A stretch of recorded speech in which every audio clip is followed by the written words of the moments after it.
The crystal wine glasses caught the candlelight as Judith raised hers for a toast. The quarterly family business dinner was always formal, always tense, but tonight felt different. I sat beside my husband Trent at the long mahogany table, surrounded by board members, executives, and family. Judith, Trent's mother and the company's COO, smiled as she spoke. To another successful quarter. To those who built this company with their blood and sweat. She paused, her eyes landing on me. And to those who should be thanking us for the opportunity to be here. The table laughed. Not loudly, but enough. Trent didn't defend me. He just sipped his wine, avoiding my gaze. His father, the CEO, nodded approvingly at Judith. I felt every eye on me, waiting to see if I'd react. Waiting to see if I'd shrink like I always did. But something inside me shifted. I locked eyes with Judith across the table, and in that moment, I made a decision. I smiled calmly, lifted my glass, and said nothing. They thought my silence meant submission. They were wrong. It meant war. My name is Addison. Before I married Trent, I was a financial analyst at a mid-sized firm. I had my own apartment, my own career, my own life. I wasn't rich, but I was independent.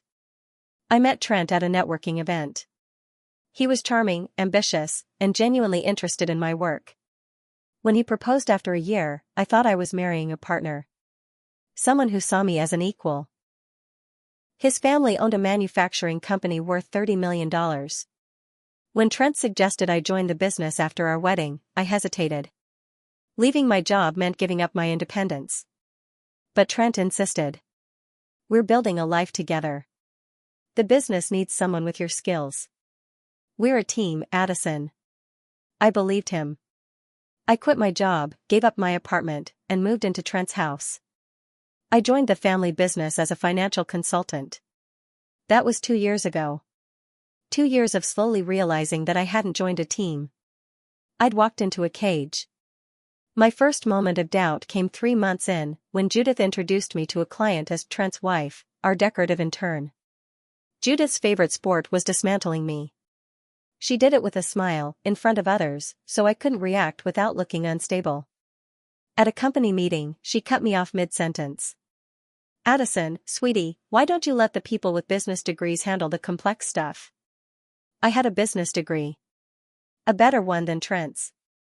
But pointing that out would make me seem defensive, petty. The worst moment came when I overheard her talking to Trent in his office. I'd gone to drop off some reports when I heard my name through the partially open door. She's a burden, not a businesswoman, Judith said. You could have married someone who actually understood legacy. She's trying, Mom, Trent replied, but his voice was weak, unconvincing. Trying isn't enough. She married up, Trent. The least she could do is stay quiet and grateful. I stood frozen in the hallway, the reports trembling in my hands. Then I walked back to my car, sat in the driver's seat, and cried until my makeup ran. The day I found the mistake, everything changed. I was reviewing accounts payable when I noticed something odd, a $20,000 invoice to a vendor called Summit Consulting. It had been paid twice, 2 months apart, for the exact same services. I flagged it and brought it to Trent. He was in his office, scrolling through his phone. Trent, I found a duplicate payment. $20,000 paid twice to Summit Consulting. He barely looked up. That's probably just an accounting error. Don't worry about it. But $20,000 is a lot. Shouldn't we contact the vendor for a refund? His jaw tightened. Addison, don't make problems where there are none. I'll handle it. I left his office confused. Why wouldn't he want to recover $20,000? Unless there was a reason he didn't want me looking closer. That night, I opened a new spreadsheet on my personal laptop and started documenting. If they were hiding things, I needed to know what and why. At Sunday brunch at Judith's house, someone mentioned the Patterson deal. It was a major account I'd personally helped close by restructuring their payment terms to fit their cash flow. Trent jumped in immediately. Yeah, that was a tough negotiation, but I managed to land them. Everyone applauded. The board members congratulated him. Judith beamed. I sat across the table, my coffee cup halfway to my lips, frozen. I'd spent 3 weeks on that deal. I drafted the proposal, made the presentations, handled every email. Trent caught my eye and smiled, as if daring me to correct him. I smiled back. Under the table, my hand shook so badly I had to set the cup down. When we got home, I locked myself in the spare bedroom and opened my laptop. I added the Patterson deal to my growing list of things Trent had claimed credit for. The list was getting long. I started questioning him more carefully. One night, I asked about another discrepancy I'd found in the quarterly reports. "Trent, the numbers don't match the invoices. Are we sure these figures are accurate?" He looked at me like I'd just spoken a foreign language. "You're overthinking again, Addison. You always do this." "I'm just trying to understand." "No, you're trying to find problems that don't exist. You've always been paranoid. It's exhausting." I felt my confidence crumble. Maybe I was overthinking. Maybe I was seeing patterns that weren't there. But later that night, after Trent fell asleep, I opened my hidden Excel file. The one I kept password protected on a cloud drive he didn't know about. I wasn't paranoid. I was careful. And careful people don't ignore duplicate payments and inflated invoices. I started building a binder. Every questionable transaction, every discrepancy, every invoice that didn't add up. I printed copies and organized them by date, highlighting the patterns I was seeing. Double payments. Inflated consulting fees. Vendors who didn't seem to exist online. All of it funneling through accounts that Judith and Trent controlled. I locked the binder in a small filing cabinet I kept in the spare bedroom. Only I had the key. Every time I added a new document, I felt a strange mix of fear and clarity. Fear because I was documenting potential fraud committed by my husband and his mother. Clarity because I finally understood what was happening. They weren't just undermining me. They were using me. And they thought I was too stupid or too scared to notice. At the annual company gala, Judith introduced me to a group of potential investors. Her voice was warm, her smile bright. "This is Addison, Trent's wife. She does little admin stuff for us. Keeps the filing organized, that sort of thing." Admin stuff. Filing. I had a master's degree in finance.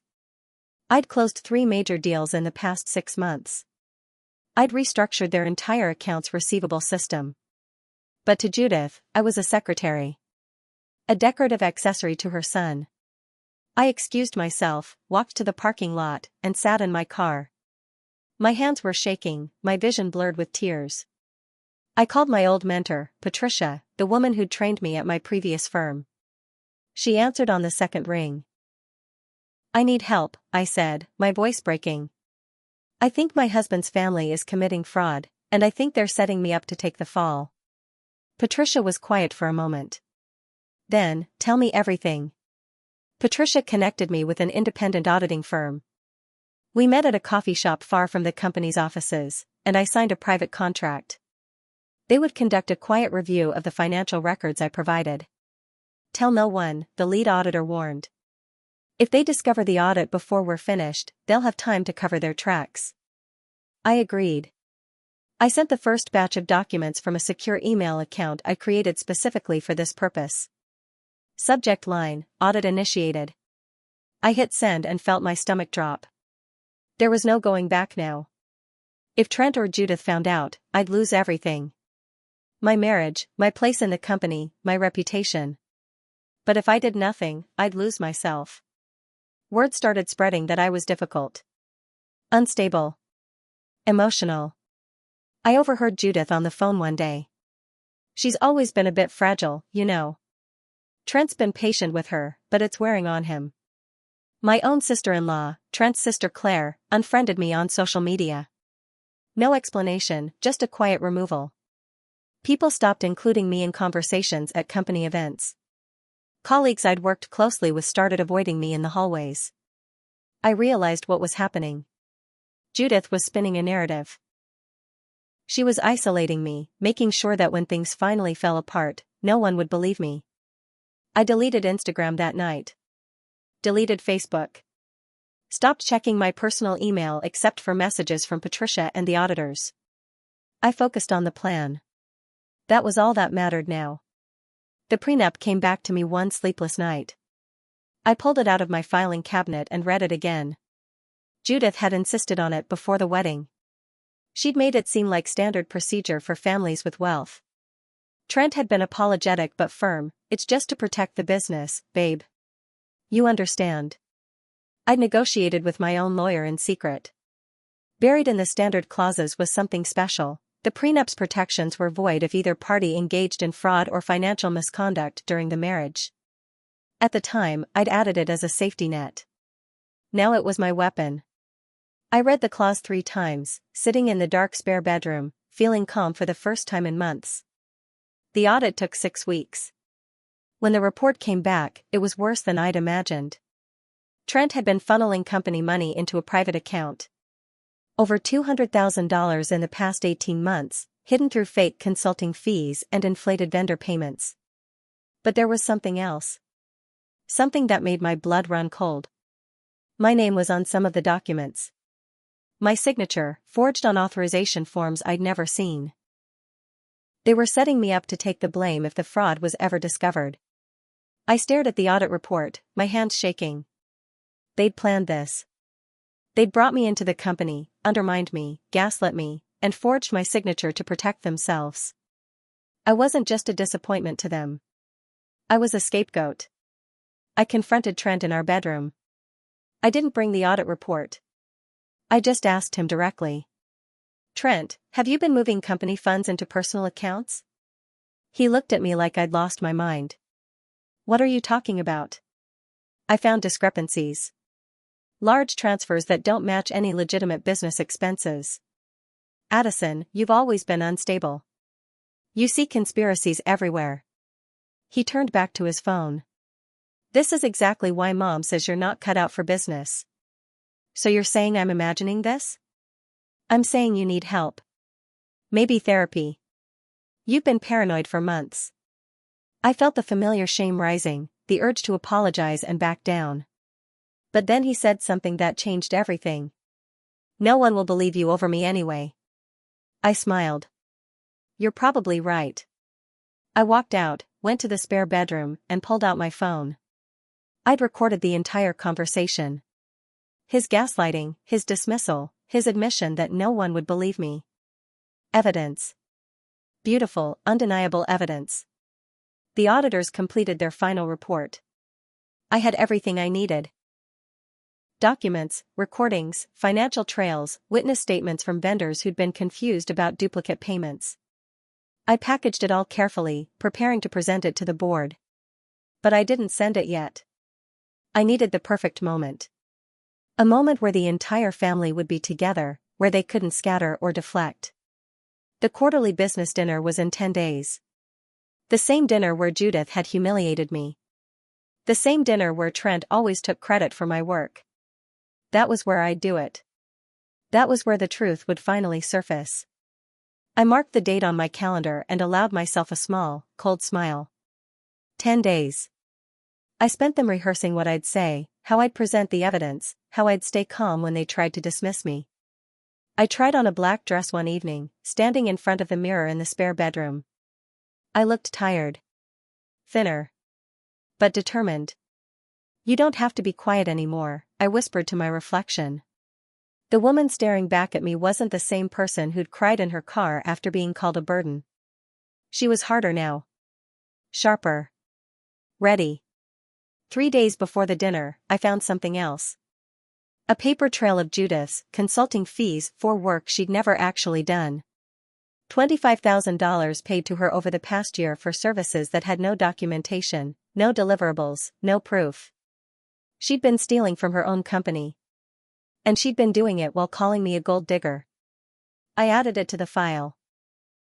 The evidence was overwhelming now. Undeniable. 2 days before the dinner, Trent was on the phone with a friend. I was in the kitchen, and he didn't realize I could hear him. "She married up, man.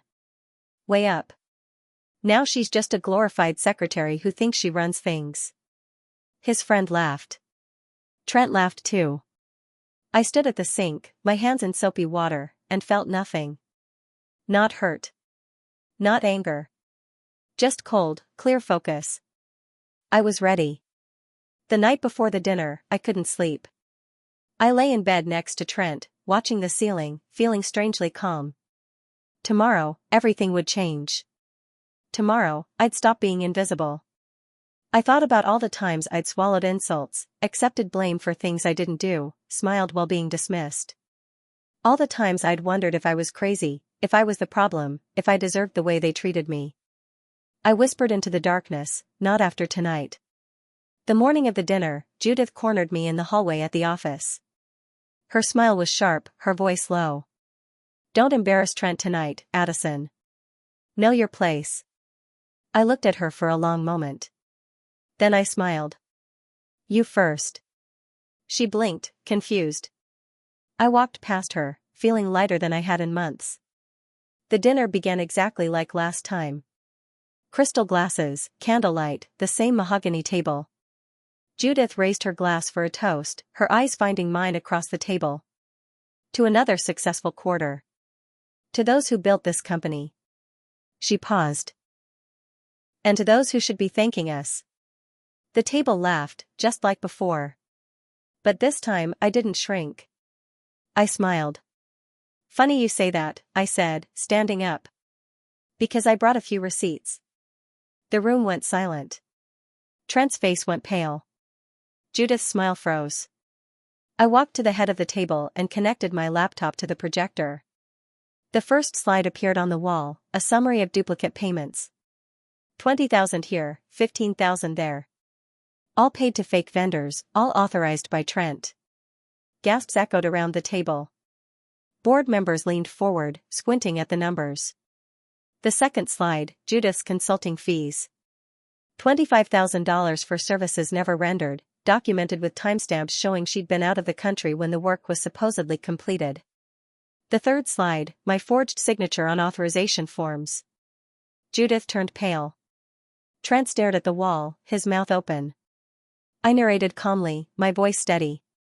For 2 years, I've been told I'm unstable, paranoid, not smart enough for business. Meanwhile, I was being used as a cover for fraud. I clicked to the next slide, a transcript of my conversation with Trent.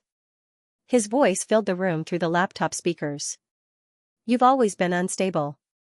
No one will believe you over me anyway. The room erupted in whispers. Board members exchanged glances. Trent's father, the CEO, stared at his son with something between shock and rage. I played another recording. Judith's voice, talking to Trent, she's a burden, not a businesswoman. Then another. Trent laughing on the phone, she's just a glorified secretary. With each recording, the narrative Judith had built crumbled. The unstable wife became a documented victim. The gold digger became the whistleblower. I clicked to the final slide, my prenup clause. This prenup was written with a specific provision. Fraud voids all protections.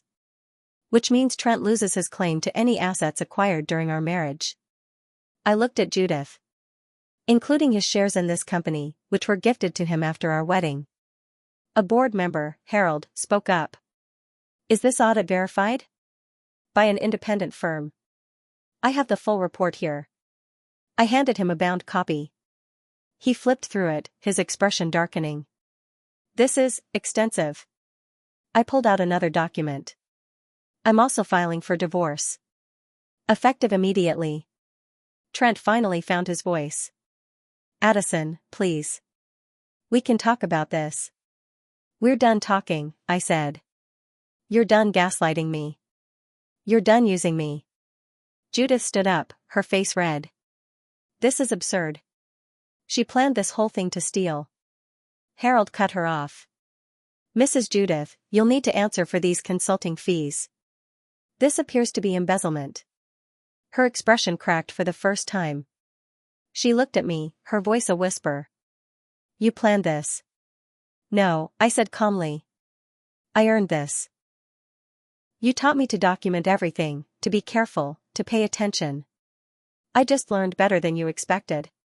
Harold turned to the other board members. We need an emergency vote. I moved to suspend both Trent and Judith pending a full investigation. The vote was unanimous. Then Harold looked at me. "Mrs. Addison, would you be willing to serve as interim CFO while we sort this out? We need someone we can trust." I looked around the table. At Trent, slumped in his chair. At Judith, pale and shaking. At the board members who were finally seeing the truth. "Yes," I said. "I accept." I walked out of that dinner in silence. No triumphant speech. No gloating. Just quiet, steady steps toward the parking lot. I sat in my car and looked at myself in the rearview mirror. The woman looking back wasn't broken anymore. She was free. Not free because she'd won. Free because she'd finally stopped apologizing for taking up space. My phone buzzed. A text from Patricia, "Proud of you." I drove to my new apartment, the one I'd secretly rented 2 weeks ago. Small, simple, mine. I didn't marry for money. I married for love. But when that love turned into a cage, when they tried to erase me and use me and gaslight me into silence, I fought back. Not with screaming. Not with drama. With documentation. With patience. With the very financial skills they'd dismissed as admin stuff. I took back what was already mine, my dignity, my reputation, my career. And I'd never apologize for it.